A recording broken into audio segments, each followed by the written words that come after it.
നിങ്ങൾ സെൻസിറ്റീവ് ആണോ? ഞാൻ ഭയങ്കര സെൻസിറ്റീവാണ്. സെൻസിറ്റീവ് ആയിട്ടുള്ള ആളുകളെ സഹിക്കാന്ന് പറയുന്നതും കുറച്ച് പാടാ. ഈ സെൻസിറ്റീവ് ആയിട്ടുള്ള സ്വഭാവം കൊണ്ട് നടക്കാന്ന് പറയുന്നത് അതിലും വലിയ പാടാ. സപ്പോസ് വളരെ ചെറിയൊരു എക്സാമ്പിൾ പറയുകയാണെന്നുണ്ടെങ്കിൽ, ഇപ്പൊ എന്നോട് വളരെ നോർമലായിട്ട് അല്ലെങ്കിൽ ഭയങ്കര കമ്പനി ആയിട്ടൊക്കെ സംസാരിക്കുന്ന ആളുകൾ പിറ്റേന്ന് രാവിലെ വന്നിട്ട് എന്നെ കാണുമ്പോൾ മൈൻഡ് ചെയ്തില്ലെങ്കിൽ ഞാൻ തലേന്ന് അവരുടെ A to Z പറഞ്ഞ കാര്യങ്ങൾ ഞാനിങ്ങനെ റീവൈൻഡ് ചെയ്തുകൊണ്ടേയിരിക്കും.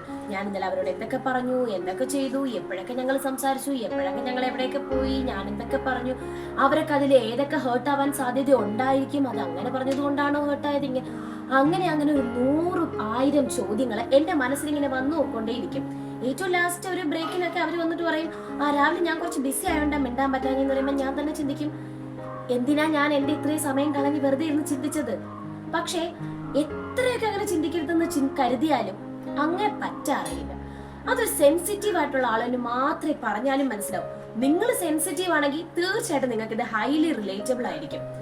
സപ്പോസ് ഒരാൾ സംസാരിക്കുന്നതിനിടയ്ക്ക് നിർത്തിയിട്ട് അങ്ങ് പോയി, ചിലപ്പോൾ അവർക്ക് എന്തെങ്കിലും ഒരു അത്യാവശ്യം ഉണ്ടായിട്ടായിരിക്കും പോയത്. പക്ഷെ ഞാനാണെങ്കിൽ ഇരുന്ന് ചിന്തിക്കും, അവരാ സംസാരിച്ചപ്പോൾ ഞാൻ ഐ കോണ്ടാക്ട് മാറ്റിയോണ്ടായിരിക്കോ, അല്ലെങ്കിൽ ഞാൻ കൈ ക്രോസ് ആയിട്ട് കെട്ടിയോണ്ടായിരിക്കോ, ഇങ്ങനെ എനിക്കറിയാവുന്നതും അറിഞ്ഞൂടാത്തതുമായിട്ടുള്ള കാര്യങ്ങളെ വെച്ച് ഞാൻ കണക്ക് കൂട്ടിയും കുറച്ചും ഹരിച്ചും കുടിച്ചും ഞാൻ എന്റേതായ കുറെ അസംഷൻസിൽ വന്നെത്തും. പക്ഷെ ഇതൊക്കെ വെറുതെയാണ്. എന്റെ ബ്രെയിൻ വെറുതെ ഓവറായിട്ട് വർക്ക് ചെയ്തുകൊണ്ടിരിക്കുകയാണ്.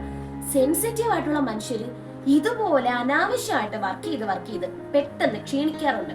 മറ്റുള്ളവർ കാണുമ്പോൾ നമ്മൾ ബോഡി കൊണ്ട് അധികം വർക്ക് ചെയ്യുന്നില്ല, പക്ഷെ നമ്മൾ പെട്ടെന്ന് ക്ഷീണിക്കും.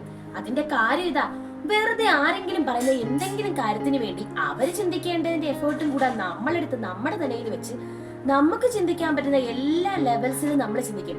ഒന്നാമത്തെ കാര്യം, നമുക്ക് സർഫസ് ലെവലിൽ ഡീൽ ചെയ്യുന്ന പരിപാടികളില്ല. എല്ലാം കുറച്ച് ഡീപ്പായിരിക്കും. അതിപ്പോ സങ്കടമായാലും സന്തോഷമായാലും ദേഷ്യമായാലും എല്ലാം, ഫിയർ ആയാലും അതെ. ഇപ്പൊ രാത്രി നമ്മളൊരു സിനിമയൊക്കെ കണ്ടിട്ട് കിടക്കുകയാണെന്ന് വെച്ചോ, സാധാരണ ഒരാള് പേടിക്കാൻ എന്തെങ്കിലുമൊക്കെ ചെറിയ കാര്യങ്ങൾ കാണും പേടിക്കും. പക്ഷെ ഞാനൊക്കെ പേടിച്ചു പോകുന്ന ലെവല്, പേടിച്ച് പ്രേതം വന്നു, കാല് തറയിലിട്ട കട്ടിലിന്റെ കീഴിൽ നിന്ന് പ്രേതം വന്ന് കാലി പിടിക്കുന്നു, അങ്ങനെ ചെയ്യുന്നു, ഇങ്ങനെ ചെയ്യുന്നു, അവസാനം എന്റെ മരണ അടിയന്തരങ്ങൾ വരെ ഞാൻ ചിന്തിക്കും. അത്രയും ഡീപ്പായിട്ട് ചിന്തിച്ചു പോകുക എന്നുള്ളത് ഒരു സെൻസിറ്റീവ് ആയിട്ടുള്ള ആൾക്ക് മാത്രമേ പറ്റൂ എന്നാണ് എനിക്ക് തോന്നുന്നത്. ഈ സെൻസിറ്റീവ് ആയിട്ടുള്ള ഒട്ടുമിക്ക ആളുകളും ഭയങ്കര ഓവർ തിങ്കേഴ്സും ആയിരിക്കും. ഒന്നാമത്തെ കാര്യം, നമുക്ക് എല്ലാത്തിനും ഡീപ്പ് ലെവലിൽ മീനിങ് വേണം. ഒരാൾ ദേഷിച്ച ആ ദേഷ്യത്തിന്റെ കാരണം എങ്ങനെയെങ്കിലും കറക്കി തിരിച്ച് നമ്മുടെ തലയിൽ കൊണ്ടെത്തിക്കുക എന്നുള്ളൊരു മോശം സ്വഭാവം കൂടി ഈ സെൻസിറ്റീവ് ആയിട്ടുള്ള മനുഷ്യർക്കുണ്ട്. അതായത് എന്നോടേക്ക് ഇപ്പോൾ ഒരാൾ വന്ന് ദേഷിച്ച ഞാൻ എങ്ങനെയെങ്കിലും, അതിപ്പോ നമുക്ക് ഭയങ്കര ഇഷ്ടമായിട്ടുള്ള ആളുകളുടെ കാര്യമാണ് കേട്ടോ, അല്ലാതെ വെറുതെ ഒരാൾ ദേഷിക്കുന്ന കാര്യമൊന്നുമല്ല. പക്ഷെ ഭയങ്കര ഇഷ്ടമുള്ള ഒരാള് സപ്പോസ് അങ്ങ് ദേഷിച്ച ഞാൻ ഇങ്ങനെ ചിന്തിക്കും, ഞാൻ അങ്ങനെ പറഞ്ഞോണ്ടല്ലേ അവരങ്ങനെ ചിന്തിച്ചത്, അല്ലെങ്കിൽ അവരങ്ങനെ ദേഷിച്ചത്. ഇങ്ങനെ ചിന്തിച്ച് അവരുടെ തെറ്റും കൂടെ നമ്മൾ നമ്മുടെ തെറ്റാക്കി എടുത്തു വെക്കും. അവര് ചിന്തിക്കേണ്ട പ്രശ്നങ്ങളും കൂടെ നമ്മൾ എടുത്ത് ചിന്തിക്കും. ഇങ്ങനെ സെൻസിറ്റീവ് ആയിട്ടുള്ള ഒരാളാണ് നിങ്ങളെങ്കിൽ നമുക്ക് ഈ സർഫസ് ലെവൽ പരിപാടി ഇല്ല എന്നുള്ളത് ഓക്കെയാണ്. പക്ഷെ നമ്മളെ വളരെ മോശമായിട്ട് അഫക്ട് ചെയ്യുന്ന രീതിയിൽ മറ്റുള്ളവർ ചിന്തിക്കേണ്ട കാര്യങ്ങളും കൂടെ നമ്മൾ ചിന്തിച്ച് നമ്മളിങ്ങനെ ക്ഷീണിക്കേണ്ട കാര്യമൊന്നുമില്ല. കുറച്ചൊക്കെ നമുക്ക് പ്രയോറിറ്റൈസ് ചെയ്യാന്നുള്ളത് വളരെ ഇമ്പോർട്ടന്റ് ആയിട്ടുള്ള ഒരു കാര്യമാണ്. നമ്മൾ എപ്പോഴും മറ്റുള്ളവരുടെ കാര്യം ഇങ്ങനെ ചിന്തിക്കേണ്ടയോ കെയർ ചെയ്യേണ്ട കാര്യം ഉണ്ടെങ്കിൽ പോലും അതിനൊക്കെ അപ്പുറം നമ്മൾ നമ്മുടെ ഹാപ്പിനെസ്സും നമ്മുടെ സെൽഫ് റെസ്പെക്റ്റും സെൽഫ് ഇമ്പോർട്ടൻസും ഒക്കെ കുറച്ചും കൂടെ ഒന്ന് വാല്യൂ ചെയ്യുന്നത് എപ്പോഴും നന്നായിരിക്കും. നിങ്ങളൊരു സെൻസിറ്റീവ് ആയിട്ടുള്ള ആളോ നിങ്ങളുടെ ഏറ്റവും അടുത്ത ആരെങ്കിലും സെൻസിറ്റീവ് ആയിട്ടുള്ള ആളുകളുണ്ടെങ്കിൽ അവരോടൊന്ന് ചോദിച്ചു നോക്കിയാൽ മതി. ഇപ്പൊ നിങ്ങൾക്ക് ഏറ്റവും അടുത്തുള്ള ഒരു ഫ്രണ്ട് ഭയങ്കര സെൻസിറ്റീവ് ആണ് നിങ്ങൾക്ക് അറിയാന്നുണ്ടെങ്കിൽ കാര്യം പറയാതെ അവരോട് മിണ്ടാതെ എന്ന് കളയരുത്.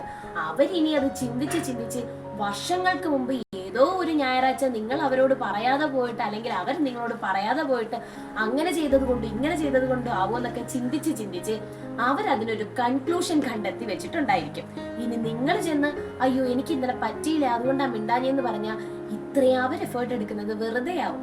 അവരുടെ അത്രയും സമയം അവർ ചിന്തിച്ച് ഏതൊക്കെ ലോകത്തെത്തുമെന്ന് അവർക്ക് തന്നെ നല്ല പിടിയുണ്ടാവില്ല. അപ്പോ നിങ്ങൾക്ക് ചുറ്റുമുള്ള മനുഷ്യരോ നിങ്ങളോ ഒരു സെൻസിറ്റീവ് ആയിട്ടുള്ള ആളാണെങ്കിൽ കമന്റ് ചെയ്യാൻ മറക്കണ്ട കേട്ടോ.